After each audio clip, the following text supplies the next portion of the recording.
എടിയേ എടിയേ എന്താ മനുഷ്യ രാവിലെ തന്നെ ഒന്ന് തൊള്ള തുറന്ന് അലർന്നേ? പൂമുഖത്തേക്ക് ഒരു ബ്ലാക്ക് ടീ. നിങ്ങൾ പത്രം വായിച്ച് ചായയും കുടിച്ചോണ്ട് ഇവിടെ ഇരുന്നോ? ഇന്ന് ഏതാ ദിവസം വല്ല ഓർമ്മയുണ്ടോ? എന്ത് ചോദ്യം ഇത്? നിന്റെ ബർത്ത്ഡേ ഒക്കെ ഞാൻ മറക്കുവോ? അത് ശരി, അപ്പൊ നിങ്ങക്ക് അതും അറിയില്ലേ? ഇന്നെന്താ ഇന്ന്? എന്റെ മനുഷ്യ, ഇന്ന് അച്ഛൻ വരുന്ന ദിവസാ. വല്ല പിരിവാണോ ഇനി? അതൊന്നും അല്ല, ഇന്ന് വീട് വെഞ്ചരിപ്പാ. ഓ, അച്ഛന് വേറെ പണിയൊന്നുമില്ലേ? ഒരു അവധി ദിവസം കിട്ടിയത് ഇങ്ങനെ പോയല്ലോ. ദൈവദൂഷണം പറയാതെ മനുഷ്യ, നമ്മളോ പ്രാർത്ഥിക്കുന്നില്ല, നമുക്ക് വേണ്ടി അച്ഛനെങ്കിലും പ്രാർത്ഥിക്കട്ടെ. ആ, എന്തെങ്കിലും ആകട്ടെ. ആ കുരുത്തം കെട്ടുമ്പോ അതൊന്നും ഇതുവരെ എണീറ്റില്ലേ? മിക്കവാറും വെഞ്ചരിപ്പം കഴിഞ്ഞ് അച്ഛൻ പോയാലും അവരെ എഴുന്നേക്കും തോന്നണില്ല. അതെങ്ങനെയാ? രാത്രി 2 മണി 3 മണി വരെ മൊബൈലും തോണ്ടിരിപ്പല്ലേ?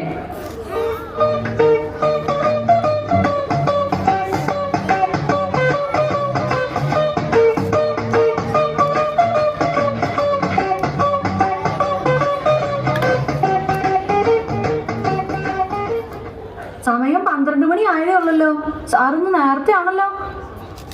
വെറുതെ ഇവിടെ തലയും ചൊറിഞ്ഞോട്ട് നിൽക്കാണ്ട് ബാക്കിയുള്ള എന്നെ കൂടെ എണീപ്പിക്കേ. എന്നിട്ട് പോയാൽ മുറിയൊക്കെ വൃത്തിയാക്കിയിട്. എടിയേ, നമ്മുടെ ബൈബിൾ എവിടെയാ? അത് ഉപയോഗിച്ചിട്ട് കുറേയായി, തപ്പിയെടുക്കണം.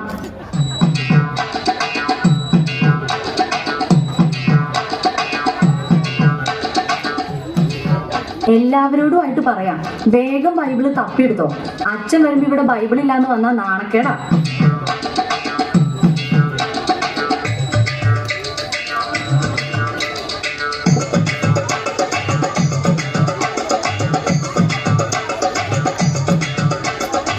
എടി, നീ ആ അപ്പുറത്തെ ശാന്തമ്മയുടെ വീട്ടിൽ പോയിട്ട് ബൈബിള് വാങ്ങിക്കൊണ്ട് വന്നേ. എന്തിനാ അമ്മ ശാന്തി ആന്റിയുടെ വീട്ടിൽ പോകുന്നത്? ഞാൻ മേരി ആന്റിക്ക് घर से ले आती हूँ. കഴിഞ്ഞ ആഴ്ച അവരുടെ പട്ടി നമ്മളെ പൂച്ച ഓടിച്ചു എന്ന് പറഞ്ഞ് ഞാൻ വഴക്കുണ്ടാക്കിയില്ലേ? അന്ന് പുറത്തു പറയാൻ കൊള്ളത്തൊക്കെ ഞാൻ അവളെ വിളിച്ചതാ.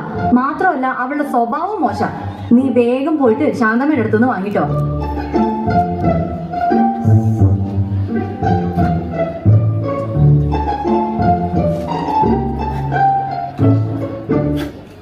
എവിടം വരെയായി കാര്യങ്ങളൊക്കെ? ആ, ഈ വരുന്നു. ആ, എന്നാ നടക്കട്ടെ. ആ, ആരോ കഥകിൽ മുട്ടുന്നു. അച്ഛൻ വന്നു എന്നാ തോന്നുന്നേ.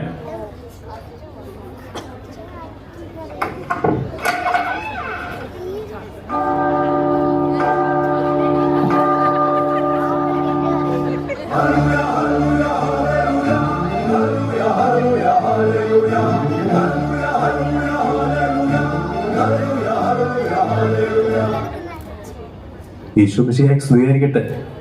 അച്ഛാ സ്തുതിയായിരിക്കട്ടെ. എന്നാ അച്ഛാ ഇരിക്കാം. ഒരാളെ കൂടെ കാണാനുണ്ടല്ലോ. അമ്മച്ചി എന്തി? എടി അമ്മു, നീ പോയി വല്യമ്മയെ വിളിച്ചോണ്ട് പോവാ.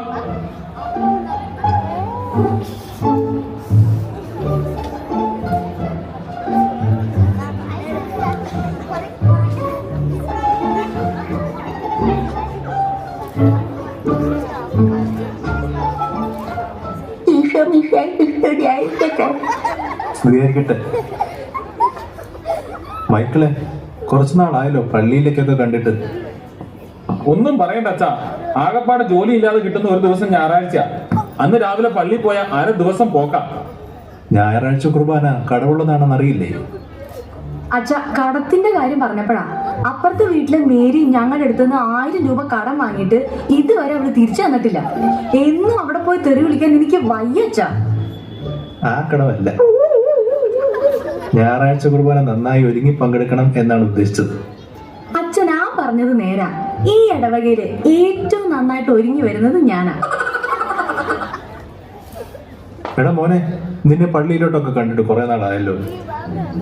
ലാസ്റ്റ് എന്നാ വെച്ചാ പള്ളി ഫുഡ് ഉണ്ടായിരുന്ന ഓണത്തിനല്ലേ? ആ, എന്നാ ഒന്ന്. ഓണത്തിന് മാത്രം പ്രത്യക്ഷപ്പെടാൻ നീ ആരാണ്? മാവേലി. നിന്റെ കാര്യം എങ്ങനെയാടി? ഇൻട്രസ്റ്റ് ഇല്ലാത്തോണ്ടല്ല അച്ഛാ, ഭയങ്കര തിരക്കാ. രാവിലെ ബാഡ്മിന്റൺ ക്ലാസ്, ട്യൂഷൻ, പിന്നെ വൈകുന്നേരം ഡാൻസ് ക്ലാസ്. ഒട്ടും സമയമില്ല. അപ്പൊ ചുരുക്കി പറഞ്ഞ ഇതിനിടയ്ക്ക് ഒഴിവാക്കാൻ പറ്റുന്നത് പള്ളിയും കുർബാനയും മാത്രമാണ് നടത്തം. അപ്പൊ നീയോ? അച്ഛൻ ഞാൻ പള്ളിയിൽ വരാറുണ്ട്, അച്ഛൻ കാണാത്ത. അങ്ങനെയാണെങ്കിൽ അടുത്ത ആഴ്ച മുതൽ നിന്നെ പള്ളി മുമ്പിൽ കണ്ടോളാം. മക്കളെ, ഈ കുർബാനയ്ക്കും സൺഡേ സ്കൂളിലൊക്കെ നമ്മുടെ ജീവിതത്തിൽ വലിയ പ്രാധാന്യമുണ്ട്.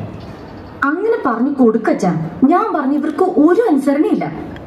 അതിന് നിങ്ങൾ എല്ലാ ഞായറാഴ്ചയും വരാറുണ്ടോ? ഇല്ലച്ച, സൗകര്യത്ത് വരുമ്പോ വരാറുണ്ട്. കുടുംബ പ്രാർത്ഥനയെങ്കിലും ഉണ്ടോ? അതങ്ങനെയല്ല അച്ഛാ. വർക്ക് കഴിഞ്ഞു വന്ന് ഇതിനൊന്നും സമയം കിട്ടില്ല. പിള്ളേരുടെ കാര്യമാണെങ്കിൽ ട്യൂഷൻ ഇല്ലാതെ അവരെ എവിടെ എത്തിക്കാനും പറ്റില്ല. അച്ഛാ, ട്യൂഷൻ മാത്രമല്ല, എൻട്രൻസ് കോച്ചിങ് കൂടെ ഉണ്ട്. എന്റെ മക്കളെ, നിങ്ങൾക്ക് ഇതിനിടയ്ക്ക് ഭക്ഷണം കഴിക്കാൻ സമയം കിട്ടാറുണ്ടോ? ഭക്ഷണം മുടങ്ങിയാലും കുളി മുടങ്ങിയാലും ട്യൂഷൻ മുടങ്ങാൻ പാടില്ല. അതാണ് ഇവിടുത്തെ റൂൾ. എന്റെ ദൈവമേ, ഇതിലും നല്ലത് പൂകാണ്ടയായിരുന്നു.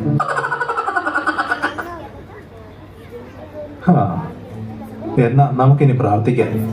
എടാ മോനെ, നീ ആ ബൈബിൾ എടുത്ത് എഫേസോസ് 5:22 മുതലൊന്ന് വായിച്ചേ.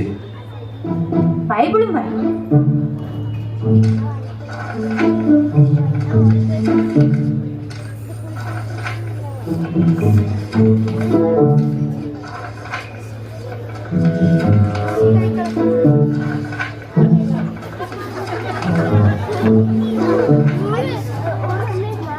ഓ, കഷ്ടപ്പെടണ്ട, ഞാൻ തന്നെ പറയാം. മക്കളെ, ഇപ്പോൾ നമ്മൾ കൈത്താക്കാലത്തിലാണല്ലോ. കൈതക്കാലോ? ഇപ്പം മഴക്കാലല്ലേ? മിണ്ടാതിരിടാ. മിണ്ടാതിരിക്കാൻ പറഞ്ഞിട്ട് കാര്യമില്ല. വേദപാഠത്തിന് വേർപിടാതെ ട്യൂഷന് വിട്ടു കഴിഞ്ഞാൽ അവരിതൊക്കെ എങ്ങനെ അറിയും? കൈത്താകാലം എന്നാൽ വിളവെടുപ്പിന്റെ കാലം എന്നാണ്. നമ്മളിൽ നിന്ന് ദൈവം ഫലം ആവശ്യപ്പെടുന്ന കാലം. എന്നാൽ നമ്മളോ ഇന്ന് ലോകത്തിന്റെ ഫലങ്ങളുടെ പുറകെയാണ്. ഞായറാഴ്ചയും പറ്റുമ്പോഴൊക്കെ നിങ്ങൾ കുർബാന കൂടാൻ പള്ളി വരണം. പിന്നെ കുടുംബ പ്രാർത്ഥനയും മുടക്കരുത്. ഇതൊക്കെ പറ്റുന്ന കാര്യമാണോ അച്ഛാ? ഇതൊക്കെ നമുക്ക് പറ്റണം. ദൈവത്തിനായിരിക്കണം നമ്മുടെ ജീവിതത്തിൽ ഒന്നാം സ്ഥാനം. ഇവിടെ നമ്മൾ ഉണ്ടാക്കുന്ന പേരും പെരുമയും ഒന്നും മരിച്ചാൽ നമുക്ക് കൊണ്ടുപോകാൻ പറ്റത്തില്ല. മക്കളെ ദൈവത്തിലേക്ക് നയിക്കേണ്ടതും മാതാപിതാക്കളുടെ ഉത്തരവാദിത്വമാണ്. ഇനി നിങ്ങളെല്ലാം സ്ഥിരമായി പള്ളിയിൽ കണ്ടേക്കണം. ഞങ്ങൾക്ക് തെറ്റ് പറ്റിപ്പോയച്ചാ, ഞങ്ങൾ മനസ്സിലാക്കുന്നു. ഇനി മുതൽ ദൈവത്തിനായിരിക്കും ഞങ്ങളുടെ ജീവിതത്തിൽ ഒന്നാം സ്ഥാനം. ഞായറാഴ്ച കുർബാന ഞങ്ങൾ മുടക്കത്തേയില്ല. കുടുംബ പ്രാർത്ഥനയും മുടക്കില്ല അച്ഛാ. Praise the Lord. ഇന്ന് ഈ കുടുംബത്തിന് രക്ഷ നൽകുന്നിരിക്കുന്നു.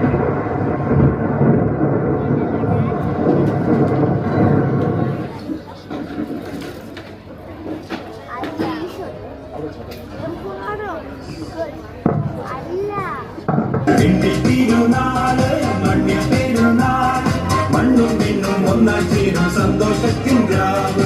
മഞ്ഞണിഞ്ഞ രാവ്, ഉണ്ണി വന്ന